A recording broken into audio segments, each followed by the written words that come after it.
Merci pour la question. Je veux répondre, à moins qu'on change. On disait l'objectif de concertation était de réaliser la cohésion nationale. C'est ce qu'on disait. C'est ce qu'on disait. Donc il faut s'en tenir à ça. Il ne faut pas modifier sur cette table. Je vais y revenir. Mais je voudrais d'abord dire, moi, apparemment, je suis un peu écœuré de constater que sur cette table, qu'est-ce qu'il y a encore? J'ai appris, il y a des gens qui ont beaucoup de notions en matière de sécurité, stratégie, tout. Non, ça ne doit pas faire rire. C'est-à-dire, ces gens qui ont ces notions-là, hein, en tant que fils de ce pays, ont le devoir de nous aider pour arriver à trouver des solutions aux problèmes qui se posent à l'Est.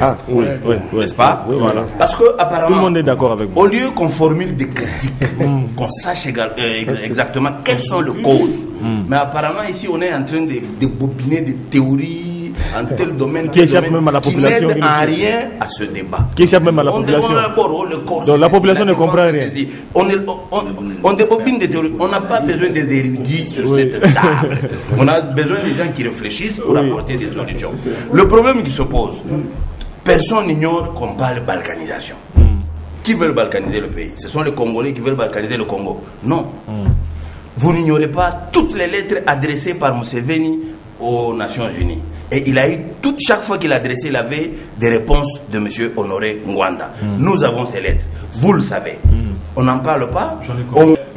Kagame a prétexté depuis des années que lui entrait au Congo, et même la naissance pratiquement d'RCD, qu'on appelle RCD Goma, c'était pour poursuivre l'FDLR qui était au Congo. On a prétexté ça.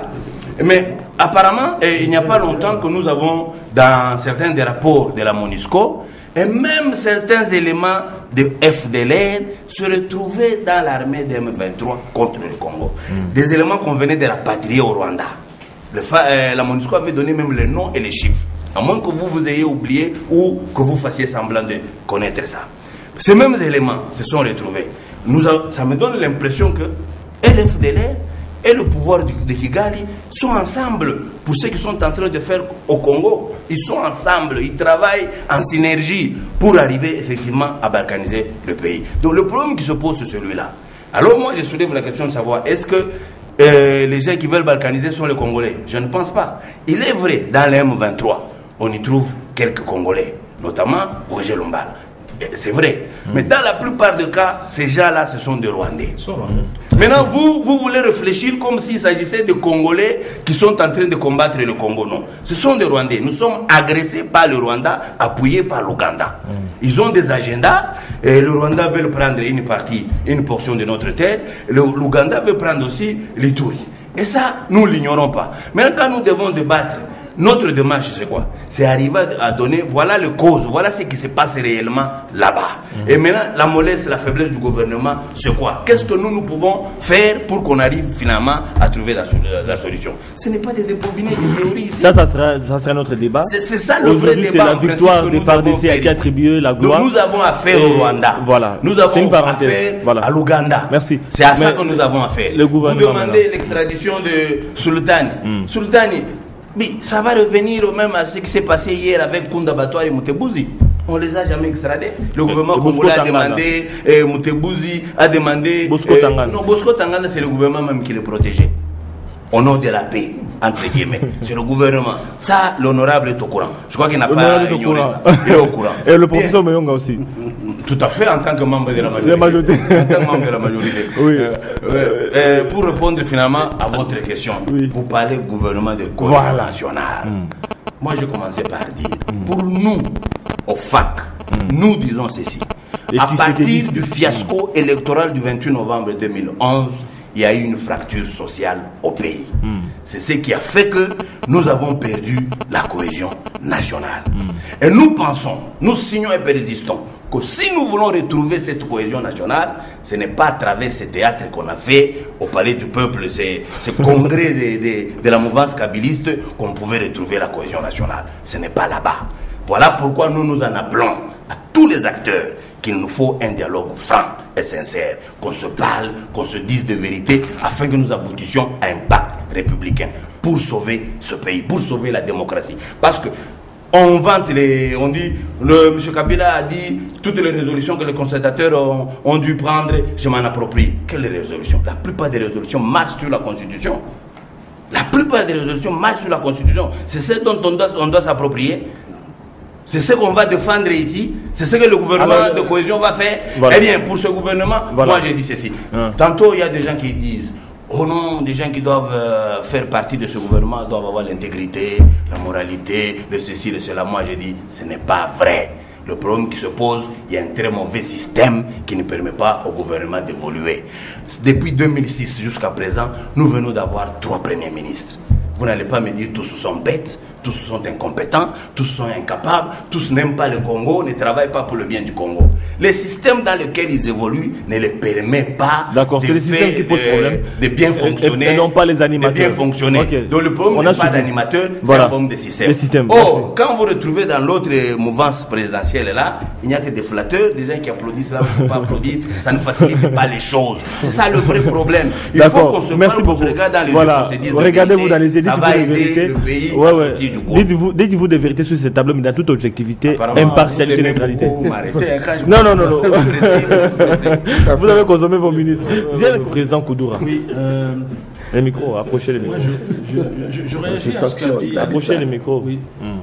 Je voudrais compléter les opinions que j'ai entendues autour de cette table.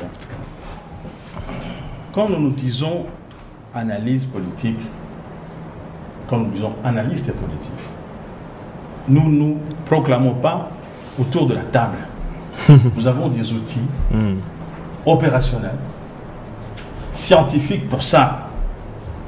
Et ce n'est pas comme ailleurs, souvent, tout le monde est devenu analyste politique.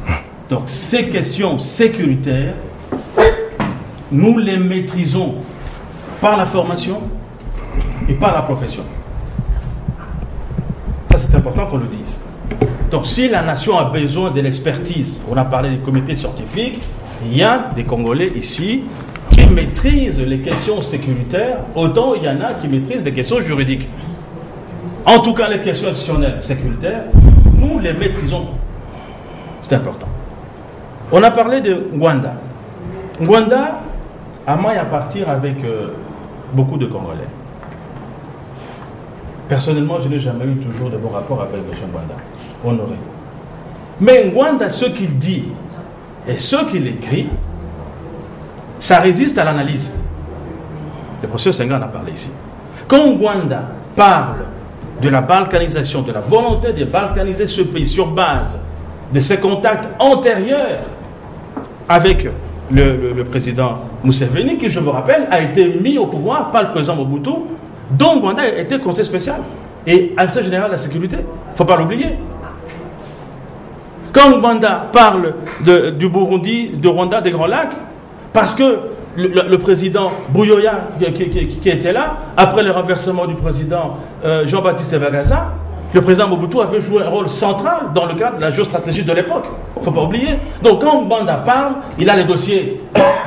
Bien entendu, à quelques exceptions près, il y a des choses sur lesquelles on n'est pas d'accord avec lui, parce qu'il faut les vérifier. Mais quand il dit, c'est fondé et c'est crédible. Et dans ce pays, le prof Boménong l'a rappelé ici, il faut que nous soyons sérieux parce que nous parlons du problème de l'avenir de ce pays. Et sur cette question-là, il y a des ressources dans l'opposition, dans la majorité et dans la société civile. Il faut que le pays en profite. Maintenant, on va revenir sur la question de la formation du gouvernement. D'abord, je dis qu'il n'y a pas de triomphalisme à faire. Ce qu'on a détruit, c'est un objectif militaire du Rwanda et de l'Ouganda qui était en RDC, le 1-23 en l'occurrence. Nos forces armées de la République, nos unités spéciales, la brigade de la MONUSCO n'ont pas détruit les potentiels militaires rwandais. C'est très important de le signaler. Donc le Rwanda garde encore ce potentiel militaire intact. Il n'y a pas eu un affrontement entre les forces armées et les forces rwandaises. Moi je le souhaite, parce que moi je suis un homme de terrain, je suis un homme d'action. Donc je souhaiterais qu'un jour, que les forces armées puissent en découdre avec les forces rwandaises. Je souhaite aussi que les régimes hostiles qui sont le long de nos frontières, et ça c'est le rôle des services stratégiques, que ces régimes-là puissent être défaits et que nous puissions avoir, tout en respectant le principe de la coexistence pacifique, que nous puissions avoir des régimes qui puissent nous sécuriser autant, nous devons le sécuriser, comme le régime sud-africain, comme le régime du président Sassou Nguesso, etc., etc.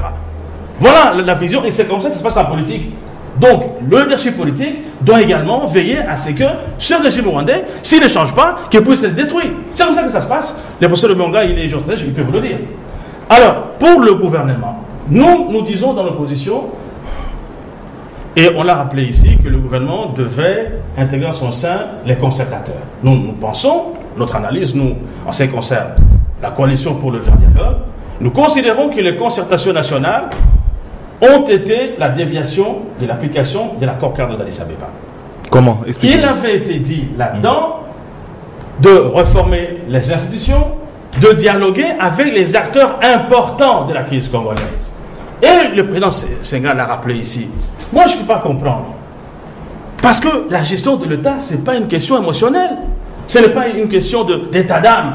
C'est une question des intérêts vitaux de la République. Nous sommes allés aux élections en 2011. De celles-ci, 3 leaders ont émergé. Je prends les résultats de la commission électorale indépendante. Je prends ces résultats-là, qui sont officiels. Parce que nous, on est légitimistes, on est légalistes. Bien. Eh bien, ces résultats-là ont placé le président Kabila. Mais il est suivi des 2 autres. Sur le podium, il y a toujours 3. Médaille d'or, médaille d'argent, médaille de bronze. Ce sont les 3-là qui incarnent aujourd'hui le corps électoral. Il s'est prononcé lors de la publication des résultats en décembre. Comment voulez-vous régler la question de la cohésion nationale lorsque ceux qui ont voté pour le président Tshisekedi, ceux qui ont voté pour le président Kamere, ne retrouvent pas l'écho de leurs revendications, de leurs attentes? Donc on est à côté justement du règlement de la question de la cohésion nationale. Donc cette question-là de concertation, pour nous, il y a eu quand même un intérêt, et le seul intérêt c'était de voir qu'il y a eu 679 recommandations, les unes que les autres ont prouvé que le régime Kabila a échoué. Dans aucune de 679 recommandations, lisez-les, vous verrez qu'il y a quelque chose qui a marché. Toutes parlent de l'échec du régime en place. Merci beaucoup. Et nous, je vais terminer, parce que c'est ma dernière intervention, nous voulons être rassurés que d'ici 1 année et demie, le président Kabila ne va plus se présenter. Merci. Nous allons poursuivre les dimanches prochains. Non. Je vous arrête aussi la parole. Attendez. Non. Sur le changement du gouvernement, vous aurez la question qui peut se poser. Oui. Pourquoi on veut changer le Premier ministre Matata qui est en place? Il y a eu le Premier ministre Mouzito. Il avait 4 objectifs dans ce gouvernement. Je l'ai toujours dit. Maintenant Matata, il a élaboré, on veut le changer. Merci beaucoup. On veut le changer. Vous aurez la parole. Est-ce que ça va changer? C'est pour ça que nous disons que c'est inutile. Vous n'avez plus la parole, M. Koudora. Il est inutile.